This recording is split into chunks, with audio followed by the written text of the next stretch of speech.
Good morning. My name's Les Litwin. I'm the Technical Sales Director of Antrica.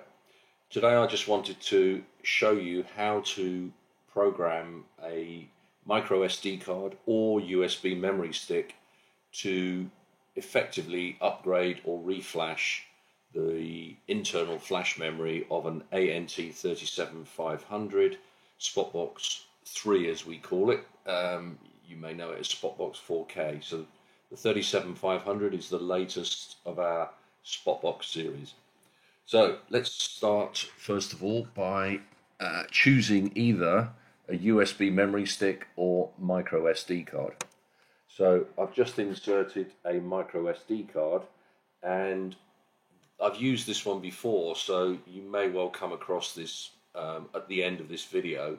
It's already formatted in the way that the 37500 requires it, which is basically a Linux operating system file format. And we're going to use a program called Balena Etcher in order to achieve that. So let me try and format this disk. So there. So the first thing we need to do is we want to format it in a FAT32 file system. And you'll notice that Windows offers me that as an option, and I'm going to select that. However, Windows has a limitation of 32 gigabytes for FAT32. It will not program anything larger than that. So when you're using USB or SD cards, please find one that's 32 gigs or smaller. So I'm just going to call this double F, and we're going to start the process. And it basically has formatted it. So effectively now, what we should see is where are we? And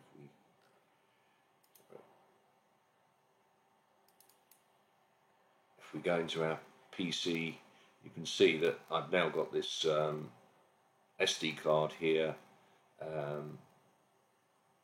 available for me. This particular one is it says 196 megabytes, right? So this is not right. So what's happened is the disk file, the formatting system has actually only formatted the empty space on this SD card.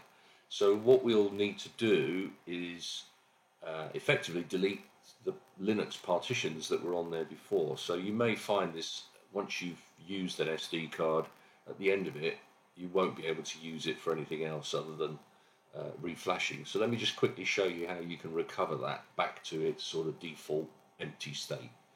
So if I minimize that and find, so disk management, so if we open up disk management, you will find all your disks in this. This is on Windows. Obviously Macs are going to be different, but here you can see what it's been trying to do is partition. It's actually formatted only this little piece of the memory, but all these other bits have been partitioned by a previous Balena Etcher programming. So effectively we want to delete these other partitions, which are in blue. Excuse my voice. Try again, right. So what we're doing is deleting all the older partitions, and as you can see, it's gradually. So again, sorry, my computer's a little bit slow. Delete that. Yes. So this is the method you would use to recover your USB or micro SD card back to its sort of empty default state if you've used it previously to upgrade an ANT37500. This is actually the case with any Linux based file system that you've got on a USB or memory stick. And now we can see that it's basically back to nearly 1 gigabyte, which is as much as we don't need a gigabyte. We actually only need, I think, about half a gigabyte, but that's the smallest memory that you can probably buy nowadays.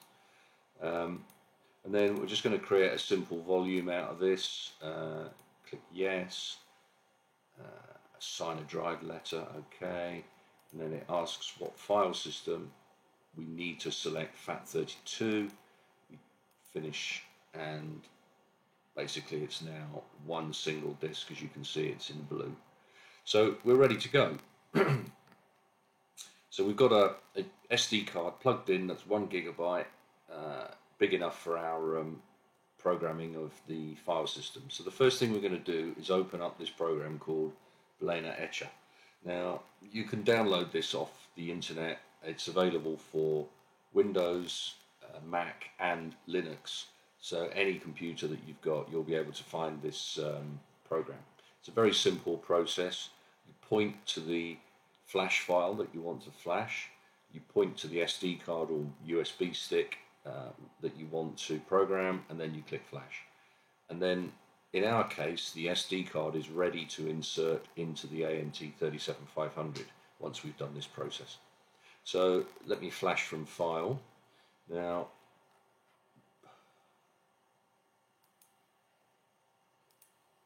so on my desktop, I've actually got firmware 3.0.11. Seems not to be able to find it for some reason. Let's try that again.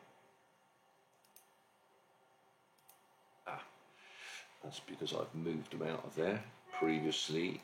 Apologies for this. So let me go and find them. So you can find them on our website. If you go to the website download section of the ANT37500, I'm going to the main file system here, but in there you will find a firmware folder, and it's got the 3.0.11 firmware. There are 3 folders in there. There's also a very handy guide, which you can't see here because it's looking for images, on how to effectively do this step by step, but in a written format.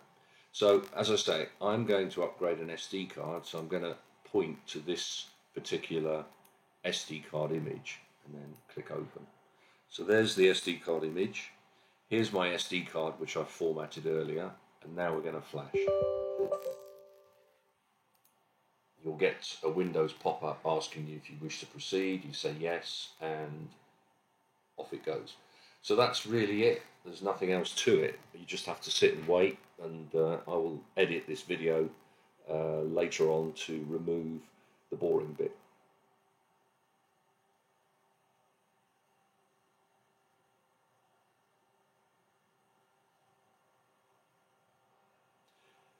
So we're now back to validating. So we've already flashed it. We're validating the programming, and now you'll get this pop-up because Windows no longer recognizes this micro SD card. It now thinks it needs formatting, and the reason for that is we've just formatted it in a Linux format. So you can basically cancel that, then remove your SD card, and the next step will be to plug the SD card into the ANT37500, which is also plugged into a monitor that's working, HDMI monitor, and as soon as you plug the SD card in, you will basically power up the ANT37500 and you will follow the on-screen display. The best thing to do is also download the user guide, as there are many more details on how to do this and which way to insert the SD card and so on our website. One last one last thing, the SD card method will update a unit which is effectively bricked. So if the unit is non-responsive and appears to be dead, as long as it's not a hardware issue, the SD card method will update the firmware and hopefully recover the device back to factory default settings. The USB memory stick method requires that the firmware on the device is fully working. So if you do have a device that's non-responsive, you have to use the SD card method. Anyway, I hope that's helped you. understand how we load firmware using SD cards and USB memory sticks onto the ANT 37500. Thank you.